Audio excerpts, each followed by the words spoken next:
tiers livre, un cycle qui s'appelle 40 jours. Principe, comme les musiciens, si on s'exerce à écrire tous les jours, ici, qu'est-ce que ça nous met dans les doigts quand on s'en ira plus librement dans nos projets personnels. Et réciproquement, c'est pareil pour moi, c'est-à-dire 40 jours, s'obliger à aller dans des zones où je ne suis pas allé, parce que pas forcément le temps de réfléchir, pas le temps de préparer, tiens, une petite intuition, ça fait rien, puisque c'est juste pour 24 heures. Donc là, on va revenir aux livres et aux auteurs, mais quelque chose que j'ai pas pratiqué, en tout cas pas osé pratiquer. Peut-être que moi, les 40 jours, c'est ça.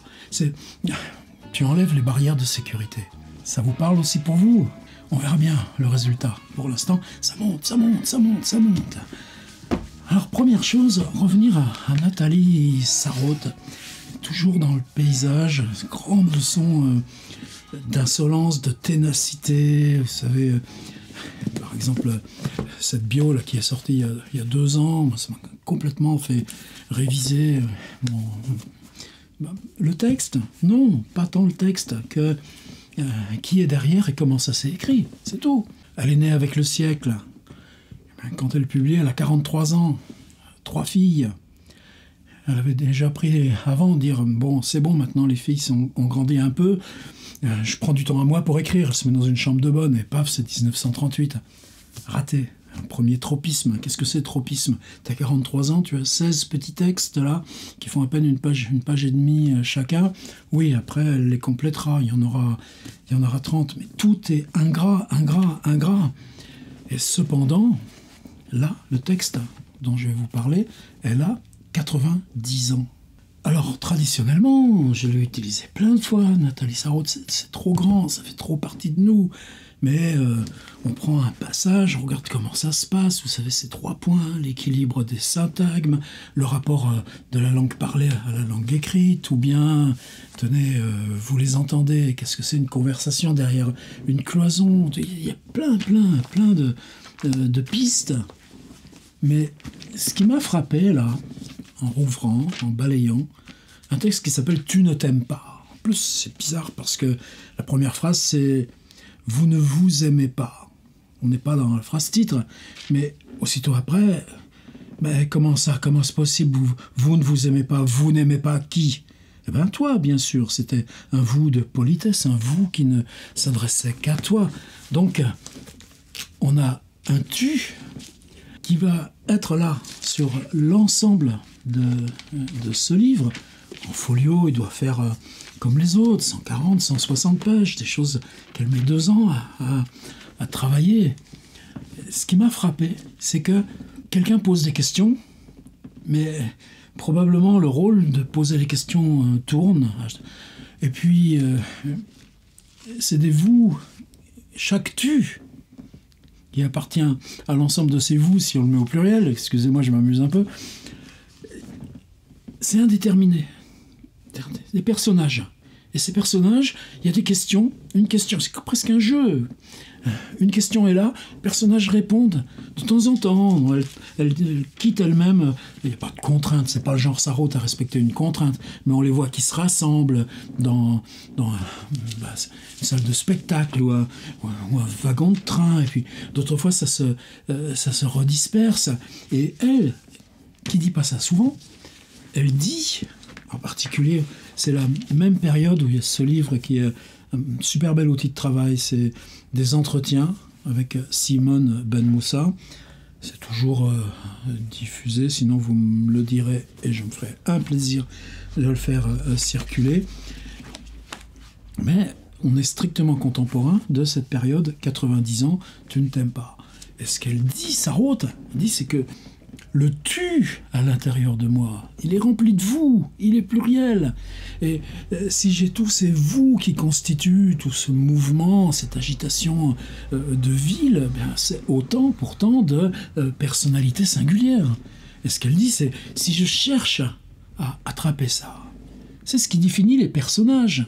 Est-ce qu'elle aime le concept de personnage ? Non, elle dit, vous savez, dans un texte qui s'appelle « L'ère du soupçon », qui est aussi quelque chose à relire continuellement, elle dit ce qui marque de neuf notre littérature. Et attendez, elle meurt en 1999, juste 3 semaines avant qu'on fête son centenaire, dernière insolence. Ça n'a pas 20 ans, ce travail. Un travail qui, si je prends de 1968-1969, d'Entre la vie et la mort, l'usage de la parole, disent les imbéciles. En gros, cette femme écrit de ses 70 ans à ses 96 ans. Tu ne t'aimes pas, c'est juste après Enfance. Enfance, c'est un texte devenu classique, majeur. Mais là, je ne me risquerais pas à faire atelier d'écriture avec Enfance. Trop complexe, trop lié justement à ce bain de plein de langues dans lequel elle était, avec cette grand-mère adoptive. C'est autre chose. Mais Tu ne t'aimes pas, après Enfance, qui n'est pas un roman. Elle dit, ceci est un roman. Parce que si je fais attraper comme ça ces questions à ces 1000 personnages, si je fais surgir autant de nouvelles questions d'après mes questions ou de réponses à ces questions, on a juste un peu d'abstraction, là, dans toutes ces silhouettes mouvantes de la ville. Qu'est-ce que ce serait d'autre qu'un roman? Elle assume la question du roman. Et nous, de plus en plus, c'est là vers quoi il faut qu'on pousse notre cycle. Qu'est-ce qui fabrique de l'unité? Qu'est-ce qui fabrique de l'architecture d'une œuvre? Alors, encore un exercice sur personnage? Non, c'est pas ça. C'est que, pour moi, cette question de ville, elle joint de façon indissoluble l'espace, le temps et cette matière humaine, mouvante. Alors, quand je disais qu'on ne devrait pas travailler comme je fais souvent jusqu'ici, en prenant un extrait, en disant « Regardez ça, comment ça marche », je voudrais presque qu'on le regarde, mais de loin. Ce qui est frappant, prenez une page comme ça, regardez, 4 lignes, 1 ligne et demie, 3 lignes, 2 lignes et demie, 2 lignes, 1 ligne, 1 ligne, 2 lignes, 2 lignes. Et si je prends au hasard, j'ai pas préparé. Si nous avions des corps, des visages, on pourrait nous voir en foule, nous bousculant, nous serrant les uns contre les autres, tendant le cou pour regarder ce qui se passe maintenant, là-bas, chez eux, ce qu'ils sont en train de faire de nous. Tiens, blanc. Et on verrait dans nos yeux, sur nos lèvres, une expression blanc. Oui, si curieux que ce soit de contentement, les mots que nous avons laissés nous traverser, tomber en eux, ont produit l'effet qu'il fallait en attendre blanc. C'est une sorte de contradiction comme celle que donne une opération chimique réussie quand le réactif versé a agi conformément à la règle. Tiens, donc ça, vous savez ce que c'est? Ces réactions chimiques où une toute petite goutte qu'on ajoute change complètement, fait un précipité. Ça s'appelle un tropisme. Ça vous dit quelque chose? Tropisme. C'est aussi l'apaisement qu'on peut ressentir quand enfin l'inéluctable s'est accompli. Il y a une virgule dans la phrase? Non, pas besoin. Blanc. C'est la sérénité qu'apporte la soumission à la fatalité. Blanc, nous assistons avec curiosité à notre exécution. Alors il y a des tirets de dialogue, ça veut dire que tout ça est oral. Alors c'est ce rythme-là. 2 questions blanc, 2 lignes blanc, 2 lignes blanc, 2 lignes blanc, 3 lignes blanc, 1 ligne blanc. Moi mon enjeu, là maintenant il va être double. Provoque. La première chose, donc je cherchais quand même ces questions-là. On a travaillé ces portraits, la très belle séance encore en cours. C'était la 17 à partir du livre de Fabienne Sfiatli, Elles sont au service. J'ai envie de continuer dans cette... Mais comment tu rajoutes un peu d'abstraction là? Alors mon idée que j'avais, avant même d'ouvrir Sarraute, c'était que tu prennes un personnage et que ce personnage... On allait lui poser des tas de questions de tous les côtés. Des fois, on fait ça au théâtre. Tu fais un grand cercle, puis personnage au milieu, on peut se le pousser. Et puis chaque fois, c'est un exercice d'impro. Tu poses une question, et t'es fils, tu viens d'où? Et t'es qui? Et t'aimes quoi? Et tout d'un coup, se fabrique un personnage de fiction. Parce que l'acteur, l'actrice qui est au milieu, qui est soumise à ce flux, qui est aussi de corps, de spatialité, eh bien, quelque chose émerge. Est-ce que c'est ton personnage de fiction qui se révèle? En tout cas, au théâtre, on utilise l'exercice pour ça. Bien, moi, c'est un petit peu ça que j'avais dans l'idée. C'est de prendre une forme anonyme, Je gambergeais plutôt là, sur ces histoires de vie brève, là, comme une fois je vous avais proposé les vies brèves de Jacques Roubaud. J'ai toujours envie de revenir à cette zone-là. J'ai relu des vies minuscules de Pierre Michon. Donc j'étais dans ce truc-là, et j'étais déjà là dans cette idée qu'un personnage indéterminé, on allait le saisir, non pas en faisant un texte qui soit une vie, une biographie, mais de multiplier des tas de questions autour. Lui là, c'est qui et d'où il vient? Lui là, mais vous savez, c'est un seul personnage, ou une elle là.